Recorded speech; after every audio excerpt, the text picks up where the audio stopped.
I am Benita Turner. I grew up in Detroit, Michigan, west side of Detroit, back in the 60s. Telling my age. Let's see. When I was young. Normal, I guess, kids born in the 60s. I was there through the riots. I was there when they brought the tanks down Woodward to go to Belle Isle when Martin Luther King died. My dad worked for Ford. They had took him off of work because my sister and I lived in the basement during that time while he monitored upstairs of the house because they were rioting and shooting and stuff. But other than that, I started with a tragedy at 9. My sister passed when she was 10 of leukemia. And then it just spiraled, and mostly all the family members were gone by the time I was 21. High school was St. Andrews. It was on the west side of Detroit. It was across from Chatsey High School in Detroit. It was Catholic. We had the nuns, tradition. It was like if you ever saw the movie Grease or the teachers, it was the same. We had nuns. We did the Pledge of Allegiance back then. I don't even know if they do that in school anymore. Mercy College. Well, it was called Mercy College. Now it's called University of Detroit Mercy. They combined, but they wasn't combined when I went. They were on 6 Mile and I want to say Lodge Freeway. That's where the college was, and I stayed there on the dorm. I just started off with prereqs. I just wanted to do the associates. And then I thought about going into nursing. Well, I didn't really think about it. My dad thought about it for me. It's about nursing. I was going to go into computer programmer. Back then we were doing bios and I's and O's. It wasn't Windows and all of that, but he wanted me to go into the medical field, so that's what I did. Ever since I was little, like I used to take a telephone apart. Back then we had home telephones. I used to take them apart and put them back together. So I wanted to be a computer analyst. I liked taking stuff apart. I wanted to build computers and take stuff apart and do things. And it would entail I had a 4-year degree scholarship to go to California to pursue that. But my mom had bone cancer, and they didn't want me to leave. So I stayed here, which turned out to be a good idea because when I turned 21, she had passed. I was taught that honor your father and mother, or your days will be longer on earth, or so whatever they say, I did. No, nursing was not my first choice.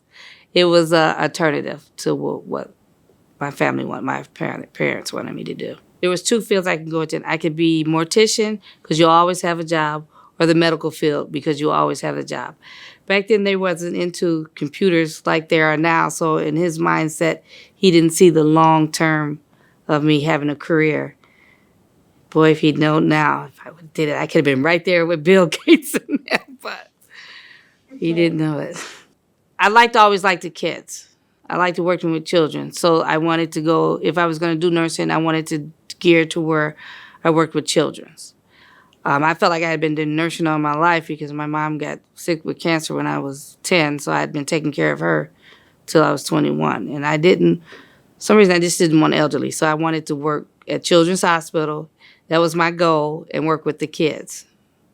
So that's why I moved my goal to, if I'm going to be a nurse, I'm going to be a pediatric nurse and work with children. I loved it. I mean, I floated on all the different floors. I worked the burn unit, I've worked surgery, I've worked emergency, med-surg. I learned a lot about children, and a lot of people ask, how can you work with kids? But what I learned with kids, they just want you to be honest with you.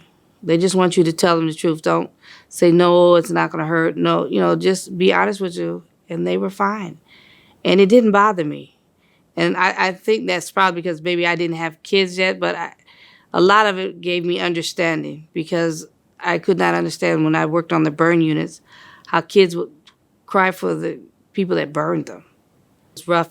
So many times I wanted to, I would just look at the parents and be like, oh, if I could just jump on them. But it was just hard for me because I would bandage them up and they'd be crying, and their mom or their dad would come in and their face would just light up to like, my Savior's here, they're here. And I just didn't. It was hard for me to really understand that depth. But as I got older and in nursing, and I wind up having kids, I learned that if that's all you know, that's all you know. That's love to them.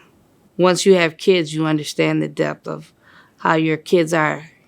You know how much they love you unconditionally, regardless, because that's all they know. So I looked at I was doing good because I know in the outcome this was going to make the child better, and the outcome would be they would go home or they would go somewhere and they would live. It's not like they would die. I was working to get them better. Most of the burn unit kids, we didn't have any. I didn't have any that would pass. You know, they did have to go through a lot of grafts and stuff, but in the long run, they got help and they were able to laugh and still smile, and that was that was the most of it that I liked. Now, I've never wanted to be a doctor only because I would miss that connection with the kids. Doctors come in and they look at them and then they pass on to the nurses what they want us to do or how to do the treatments, and I liked it dealing with one-on-ones with the kids. Most of the kids at the hospital are sick and they just don't, a lot of them cry for their parents because their parents are not there, and then a lot of them just doesn't want to be, when they're sick, they just don't want to be bothered. And I wanted a big house because I'm the only child and I don't have any cousins or relatives, so I wanted a big house. I wanted a house full of kids. I worked midnights, and I worked 11 to 7. When my oldest was born, Wesley, I had a neighbor, and she kind of adopted me into the family because I didn't have anybody. And so they would watch Wesley for me at night, and then I would come home in the morning. So, and he was a pretty good kid. I could put the VCR in and give him his little snacks and stuff, and he would stay in the room until I take a nap. And then when he was done, he'd wake me up and we'd get up and do our little thing. So I did. Yes, I waited till I was 31 to have my first. But my mom had always taught me, because I was raised by older parents, to enjoy your life first. Do what you want to do, because once you have children, your life switches for their behalf. So things switch. So that's why I waited till I was 31 to have my first. So he was my buddy. It was just me and him for 6 years. And then I met my ex-husband now, but my husband at the time, and had 2 more.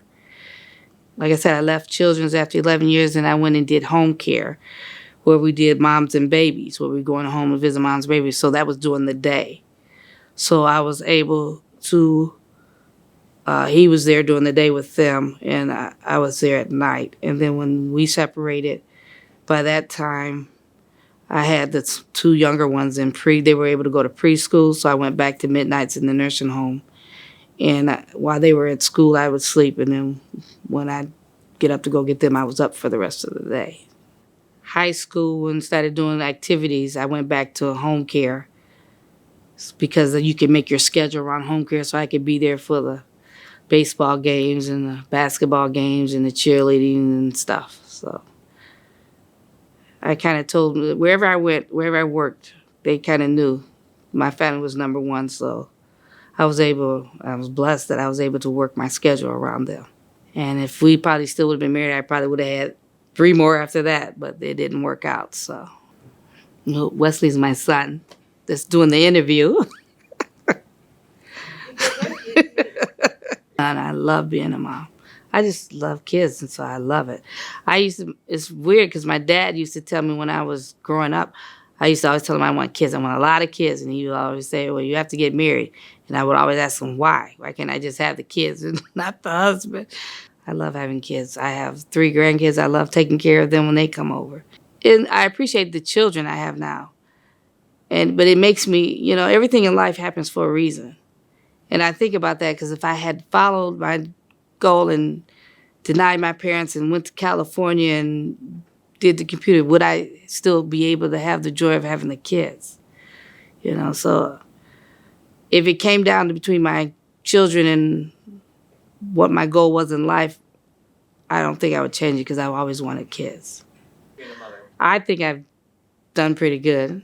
I have 3 wonderful kids. They're Two have their associates. One's working towards theirs. None of them been in jail. None of them been with drugs. So, and in this day and age, I think that's doing good that I've accomplished that. Somewhere down the road where my discipline and instruction, it kicked in and they went okay. So yeah, I'm happy with that. So in a way, I have my 6 children. Three of mine that I gave birth to, and 3 of my grandchildren. So I do have 6.